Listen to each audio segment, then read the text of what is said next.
+2 class बेटे हमने B part का लेसन नंबर 1 शुरू किया हुआ है संसदीय सरकार। आज है उसका नेक्स्ट क्वेश्चन। संसदीय सरकार के दोष लिखें। Weaknesses of the Indian parliamentary system. बेटे देखिए मैंने आपको बताया था कि संसदीय सरकार भारत ने इंग्लैंड से ली है, ठीक है, लेकिन इंग्लैंड में जो सफलता संसदीय सरकार को मिली है ना बेटा, वो इंडिया में नहीं मिली। कारण क्या है? संसदीय सरकार के लिए द्विदलीय मतलब 2 पार्टी सिस्टम जो है वो ही अच्छा होता है, वहाँ पर ये सक्सेसफुली काम कर सकती है जो इंग्लैंड में है, लेकिन भारत में नहीं है। क्योंकि भारत में कौन सा सिस्टम है बेटे? मल्टी पार्टी सिस्टम है। इसलिए जो सफलता उसे वहाँ मिली है वो इंडिया में नहीं मिली। उसमें सबसे जो पहला कारण है वो है बहुदलीय प्रणाली, मल्टी पार्टी सिस्टम। देखिए भारत में पाई जाने वाली बेटे जो बहुदलीय संसदीय सरकार है ना, वो उसके रास्ते की रुकावट बनती है। क्योंकि संसदीय सरकार के लिए जैसे मैंने अभी बताया है बच्चा कि द्विदलीय प्रणाली का होना ही अच्छा होता है, लेकिन भारत में ऐसा नहीं है। बहुदलीय प्रणाली के कारण क्या होता है बेटे? विरोधी दल जो बनता है ना वो भी मिला जुला बनता है, क्योंकि बहुत सी पार्टियां होने के कारण ना कोई भी पार्टी जो है स्पष्ट बहुमत प्राप्त करने में सफलता प्राप्त नहीं कर पाती। बहुत बार ऐसा हुआ है, लेकिन अब तो पिछले 2 जो चुनाव हुए हैं उनमें बहुत बढ़िया बहुमत मिला है जो बीजेपी सरकार है, ठीक है।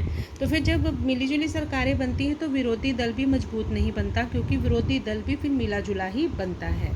एक तो सरकार बनाने में कठिनाई आती है मल्टी पार्टी सिस्टम में, और जो फिर ऐसी मिलीजुली सरकारें भी बनती हैं ना वो भी अधिक समय तक नहीं टिक पाती। कारण क्या है?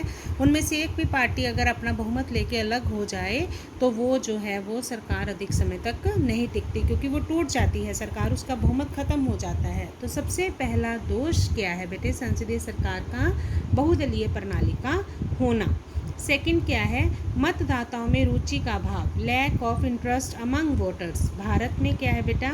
जो लोग हैं वोट डालने जाते हैं उनमें भी रुचि का अभाव है। 35% से लेके बेटे 40% लोग ऐसे हैं जो वोट डालने ही नहीं जाते। क्यों? क्योंकि उनको और बहुत से काम इम्पॉर्टेंट लगते हैं वोट डालने से। ये बातें जो हैं वो संसदीय सरकार के लिए खतरा बनती जा रही हैं बेटे।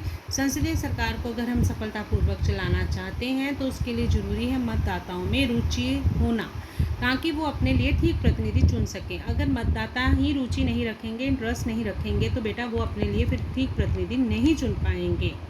तीसरा इसका दोष ये है विधानकारों का घटिया सत्र। विधानकारों मतलब नेताओं का जो सत्र है वो घटिया है।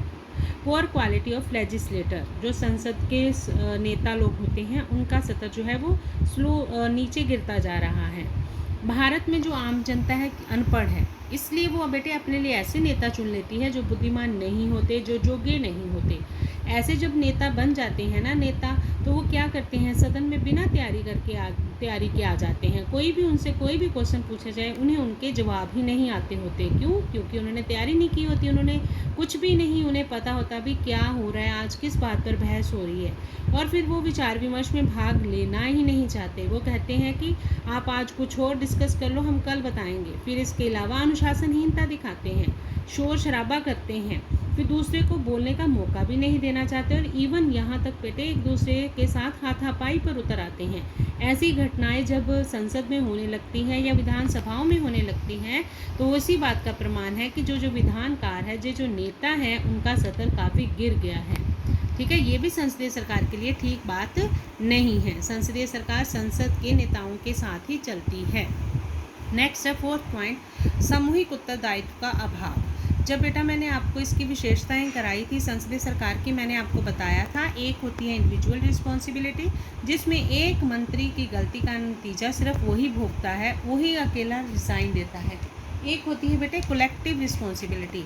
इसमें क्या होता है कि एक मंत्री से गलती हुई है तो पूरा मंत्रिमंडल रिजाइन करेगा अगर उसकी निंदा की जाती है, लेकिन आजकल संसद में ऐसा नहीं है। आजकल क्या हो गया है बेटे? संसदीय प्रणाली की सरकार जो है मजबूत तभी बनी रहती है अगर उनके बीच यूनिटी हो, लेकिन आजकल भारत में केंद्र और राज्यों के बीच मिलीजुली सरकारें बनने के कारण सामूहिक उत्तरदायित्व के सिद्धांत को बहुत चोट पहुंची है। सरकार में शामिल मंत्री जो है सरकार में शामिल जो मंत्री हैं ना बेटे, वो एक दूसरे की आलोचना करते हैं, दोष लगाते हैं, लांछन लगाते हैं, जिसके कारण सरकार को ही शर्मिंदा होना पड़ता है। मतलब ये कि आपस में ही मंत्री चाहे एक ही पार्टी के होने के कारण इकट्ठे नहीं रहते। तो जब वो इकट्ठे नहीं रहते, वो देश के लिए क्या इकट्ठे बैठकर सोचेंगे, किस बात पर विचार विमर्श करेंगे। ये भी संसदीय सरकार का दोष है। तो ये बेटा आज हमने किया है संसदीय सरकार के दोष। ओके बेटा।